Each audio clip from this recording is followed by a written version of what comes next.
Aliran dana hasil kejahatan Panji Gumilang diduga mengalir ke beberapa orang di lingkaran pemerintahan.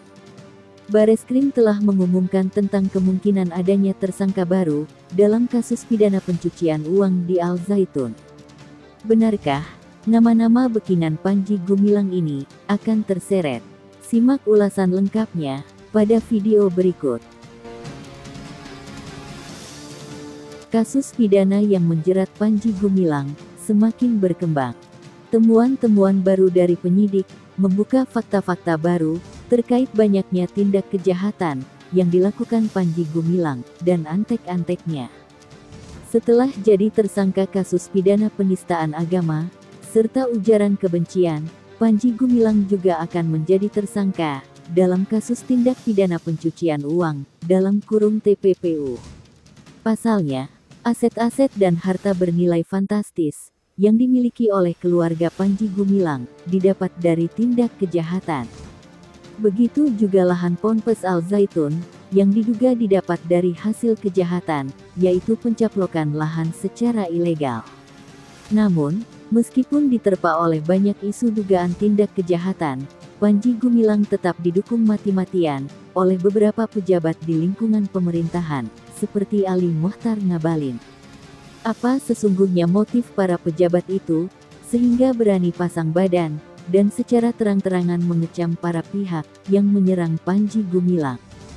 Benarkah orang di lingkaran pemerintahan itu, yang sangat vokal membela Panji Gumilang, ternyata juga ikut menerima aliran dana untuk menjadi bekingan?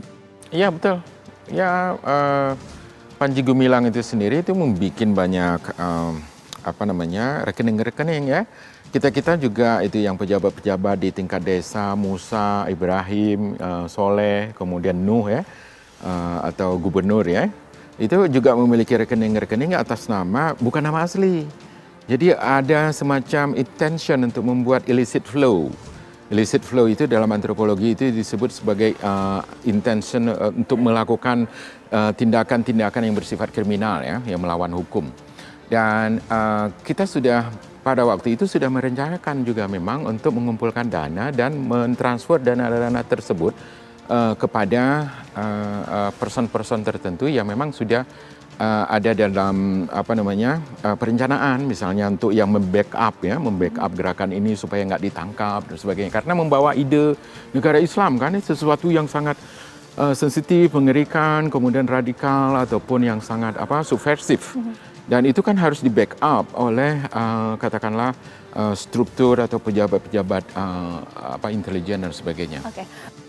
Selain itu, ada indikasi kuat di mana sumber dana yang digunakan untuk membangun Al Zaitun yang didapat dari hasil penggalangan dana para anggota NII atau Negara Islam Indonesia. Hal itu diperkuat di mana adanya temuan ratusan rekening milik Panji Gumilang dengan total transaksi berkisar 15 triliun rupiah.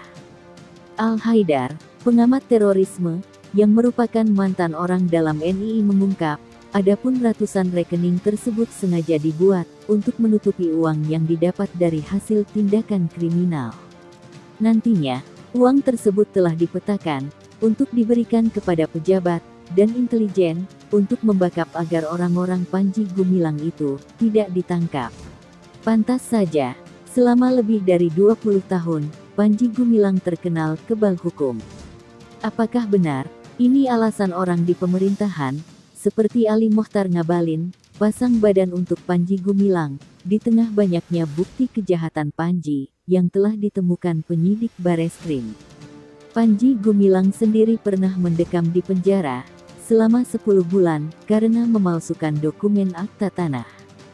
Kini, Bareskrim Polri mendalami kembali kasus pimpinan Pondok Pesantren Al Zaitun, Panji Gumilang, yang diduga melakukan pemalsuan dokumen akta tanah. Akankah kali ini Polri berhasil mengungkap semua kejahatan Panji Gumilang? Begitu juga, berapa aliran dana yang mengalir tiap bulan kepada para pejabat pemerintahan yang mendapat uang tutup mulut dari Panji Gumilang itu?